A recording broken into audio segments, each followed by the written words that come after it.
আলহামদুলিল্লাহ। মাশাআল্লাহ, আমরা বিভিন্ন জায়গা থেকে অত্যন্ত আরামের সাথে এসে বসে আছি। দুঃখের কথা আর কব না, সবাই কোয়া শেষ করছে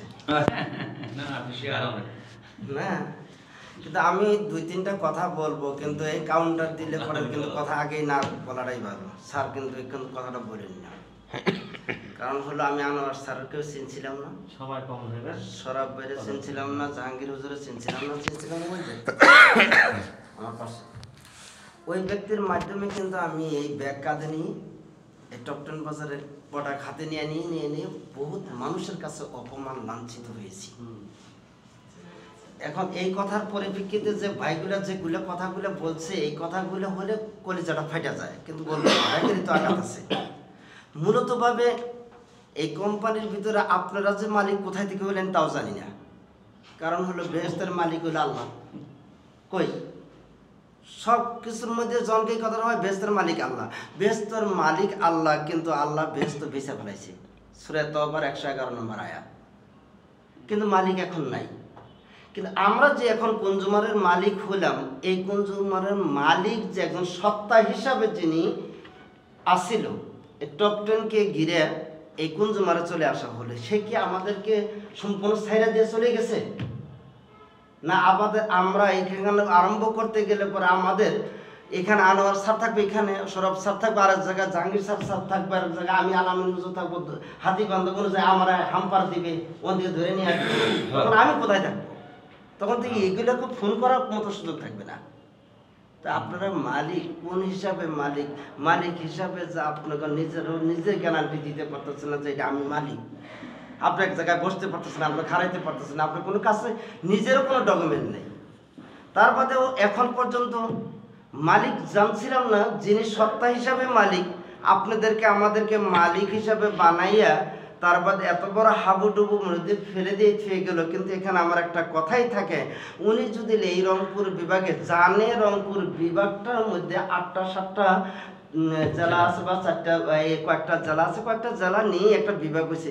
এই বিভাগের মধ্যে সব ধরনের মানুষগুলো হলো মফিজ মার্কা মানুষ। উনি জানে, উনি আবু জেহেলের চাইতেও জ্ঞানী, কারণ উনি জেনে ফেলছে যে এই রংপুর বিভাগের মানুষগুলো কিন্তু ওনারা সবই একবারে কিছুই জানেন না, একবারেই মফিজ মার্কা। ওইখান থেকে আমি সব কিছু উদ্ধার করে নিয়ে আমি যে চালাকি করবো, চালবাজিটা করবো, এটা কেউ ধরতেই পারবে না। ওনার মনের ভিতরে একটা কল্পনা থাকে, হঠাৎ করে 2-3 বার করে একটা বোর্ড নতুন করে গঠন করে দিয়েই যে সে ব্যক্তি 8 মাস বা 7 মাস যাবৎ আজকে আপনার ঘরে নিয়ে টাল্টি বাল্টি খেলা খেলতেছে। খেলার পরে উনি যদি এই রংপুর বিভাগে থাকার ইচ্ছা থাকতো, তাহলে প্রথম মাসের থেকে চিন্তা করতো যে না, আমার কোম্পানির এই হালত কেন, আমার কোম্পানির এই অবস্থাটা কেন, উনি চিন্তা করতো।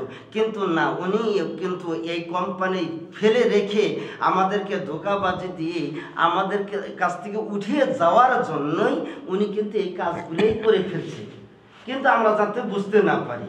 তার বাদেও কিন্তু এখানে 49 জন আমরা এই ফাউন্ডার নাই, আপনারা মালিক কইতেছেন, কোম্পানির মালিক, কোম্পানি চালাইতেছেন, উপস্থিত নেই। এই কোম্পানির মধ্যে 49-এর মধ্যেও না হলেও আরো 5-7 জন 10 জন তার পক্ষে আছে, তারাও তো কনজুমারের ফাউন্ডার আছে, রাইট, তারাও তো ফাউন্ডার আছে। তারা কি কোন আশায় ওখানে বসে আছে, আর আমরাই এখানে কোন আশায় আপনাদেরকে নিয়ে এখানে বসে বসে আমরা পরামর্শ করতেছি? এটা একটা চিন্তার বিষয় পড়ে গেছে। এখন আমরা যদি এখানে গঠন করেই ফেলি, তাহলে আর বাকি ফাউন্ডার যেগুলো আছে আমাদের সাথে একসাথে হলো না, তারা কিন্তু আমাদের থেকে বাতিল হয়ে গেল। আবার সেইগুলো আবার আমাদের মধ্যে আবার যোগ দিয়ে আবার আমাদের সাথে আবার কোনো কুমন্ত্রণা করে আবার নষ্ট করার মতো কোনো সুযোগ থাকে কিনা। হ্যাঁ, এই জন্য আমিও চিন্তা করি যে না, এই কাজটা এই যে এখন টপ 10 বাজারে হয়তো যার মধ্যে সরব স্যাররা কিন্তু সরাসরি এখান থেকে তার আইডি থেকে ডিলিট করে ফেলছে। হয়তো আনোয়ার স্যার এখন বাকি আছে, মধুর স্যার এখন বাকি আছে, আমাদের মুবাশশির স্যার বাকি আছে, আমি বাকি আছি। আমাদেরকে কবে বাকি এগুলো বাতিল করে দিল। এখন আমাদেরকে বাতিল করে দিলে আমরা যে কুঞ্জমাটা নিয়ে একবার উঠে দাঁড়াবো, এই উঠে দাঁড়াইতে যাই পরফিক্কিতে কোনো সময় আবার আমাদের উপরে এই কুঞ্জমারের উপরে কোনো হামলা হবে কি না, বা আমরা এতদিন গেছে সম্মান, এতদিন 2.5 বছরের টাকা পয়সা গেছে, অনেক ক্ষয়ক্ষতি হয়েছে, আসি আবার পরবর্তীতে আবার যার যার মতো আলাদা আলাদা যায় থাকো না কিনা, আবার একখানে হয়ে এইভাবে কাজ করতে পারবো কিনা, এটা আনোয়ার স্যারের কাছে আমার কিন্তু আকুল দায়িত্ব থাকবে। এটা প্রোডাক্ট বানান কি বানান পরে, কিন্তু আমরা একখানেই ম্যানেজমেন্টের ভিতরে আমরা এক জায়গার ভিতরে এক দলে কাজ করার মতো সুযোগ থাকবে কিনা, এই সুযোগটা আমাদেরকে আগে সুন্দর করে সিদ্ধান্ত দিয়ে দেন। সঠিক প্রশ্ন। হ্যাঁ, আমরা থাকতে পারবো কিনা, আমাদেরকে কেউ যেন তুফান উল্টাইতে না পারে, আমাদের মুখের কথা যেন দুই নুন্নার হয়, দুই নুন্নার না হয়, কারণ আমাদের এক কথার উপর এখানে মালিক হিসেবে আমরা দাঁড়াবো। কিন্তু সেটা হলো সে যে যে জিনিসের মালিক হয়ে দাঁড়াবো, সেই জিনিসটার উপর যেন কেউ হামলা করার মতো কোনো সুযোগ না পায়।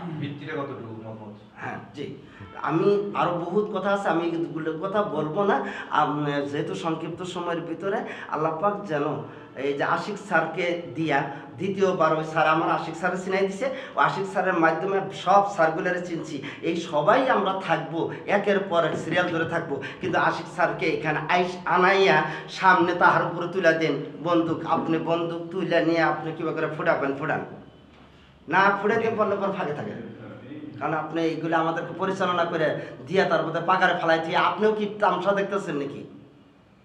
আপনিও তামসা দেখতেছেন, পরে স্যার কিছুই জানে না। আনোয়ার স্যার সেই দিনকে বলছে, এইখানে 7 মাস না 7 মাস আগে এনা আনোয়ার স্যার সরাসরি খারে বলছে, আমি নতুন মানুষ, আমি তো এই টমটেন বাজার সম্পর্কে কুঞ্জমা সরকার কিছুই জানি না, আমি কি বলবো এনে বলে বলছে। তাই স্যার কি এত তাড়াতাড়ি সব কিছু বুঝা ফেলাইছে, সব কিছু জানা ফেলাইছে না, দেখতে দেখতে কিছু একটা শিখছে। কিন্তু 3 দিন আগে আমার সাথে রাসেলের সাথে জনকা কথা হলো, উনি যতগুলা কোরআনের ব্যাখ্যা করছে সমস্ত ব্যাখ্যাগুলো আমার কাছে এখন আর দিতে পারবে না, কারণ হলো মুনাফিকের পর্যায়ে চলে গেছে। কারণ শয়তান কয় আমি 2 কোটি বছর ইবাদত করছি, সারা পৃথিবীর জায়গার ভিতর কোনো জায়গায় সাজদা দেওয়া বাধ্যই নেই, কিন্তু আমি আল্লাহর কোনোদিন দেখি নাই, না দেখে ইবাদত করার কারণে আজকে আমার গলায় নান্নতের তবক পড়ছে। আর আমরাও সরাসরি ভাবে এখানে মালিককে চিনতে না পাইরে আর কতগুলা মালিক যায় ধরা খাইয়া এখনকে হাবু ডাবু শুরু করে দিছি, আমাদেরও সব টপ 10 কুঞ্জমা সবই বাতিল হয়ে গেছে। এখন নিজ পায়ে নিজে কিবা করে দাঁড়াবেন ওই ঠিকানা নিয়ে, সেটার একটা পরিকল্পনা স্যারেও ভালো করে চিনা নিয়ে তারপরে বুঝে নিয়ে তারপরে কাজ নিয়ে আরম্ভ করুন। আমি আসি তা স্যারের সাথে ইনশাল্লাহ, আমার সাথে ভাইরা আছেন কিনা তারা যার যার মতো ইনশাল্লাহ বলতে পারেন যে আমরা থাকবো, যদি আসেন নাই হিডি কিন্তু শয়তানি বাদ দিব না, পাও ন্যাংরাও হলে হিডি কিন্তু শয়তানি করতে থাকবে। এইখানকার কথা আমার কথা কেমনে তার কাছে গেল, তার মধ্যে আমাদের মধ্যে মুনাফিক নাই, 100% আছে আমাদের মধ্যে মুনাফিক নেই, যিনি কথা বলেন সেটাই।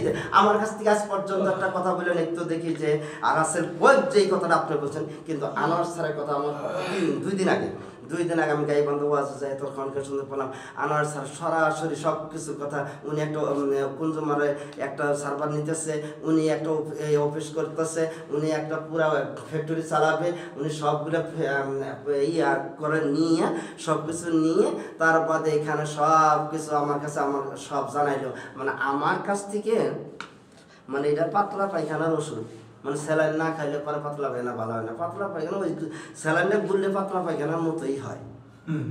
মানে আমার কাছ থেকে আনোয়ার স্যারের কথা জানবার নিকা চাইতেছে, আনোয়ার স্যার এই কাছে আমার সব কিছু জানাইলো, কবে কোন দিন ওরা মিটিং করছে, ওই শয়তানেরা মিটিং করছে, কবে কোন দিন এরকম করছে, কবে ওরা তারা রেজলিউশন করেছে তারা ফ্যাক্টরি চালাবে, এই আনোয়ার স্যারের কাছে সব কিছু আমি জানলাম। এখন আপনার চিন্তা ভাবনা, আপনার একটা চিন্তা ভাবনা করার মতো আমার দরকার আছে, কিন্তু আমার চিন্তা ভাবনা শেষ হয়ে গেছে, কিন্তু আমি 2 দিন পর আপনার জব দেবো, এখন তার জবটা আসে নাই, দেখি আসুক থাকবে। কিন্তু আমাদের কথাটা কেমনি করি, উনি জানবেন, তাহলে আমার ভিতরেই মিনশারিল ওয়াসওয়াসিল খান্নাস নামে শয়তান আছেই নাকি? এই খান্নাস নামে শয়তানকে সাথে নিয়ে যেমন আমরা ইবাদত বন্দি করি, এই শয়তানকে সাথে নিয়েই আমাদের এই ফ্যাক্টরি চালাইতে হবে। এরই মধ্যে একটু চিন্তা ভাবনা করবেন, সে জিনিসটা যেন পরবর্তীতে কারো কাছে যেন আমাদের কৈফিয়ত দিতে না থাকে, দরকার দেন না কেনা, আমরা কৈফিয়ত দিব না। আগে খান্নাসকে বের করো। হ্যাঁ এখন হানাসকে আগেই বাই এখানেই বের করা যাবে, জি, এক্ষুনি বের করা এই যাবে। বাই করে নেবেন। আপনারা আবার পরে তাদেরকে দেখে দেখে আবার এই আমাদেরকে ডাইরেকশন করবেন না, একবারে কথা কমেন। আমার আরো 2 ঘন্টার কথা ছিল। ও আখিরি দাওয়ানা আলহামদুলিল্লাহি রাব্বিল আলামিন। আজকে আর পারলাম না, আলহামদুলিল্লাহ।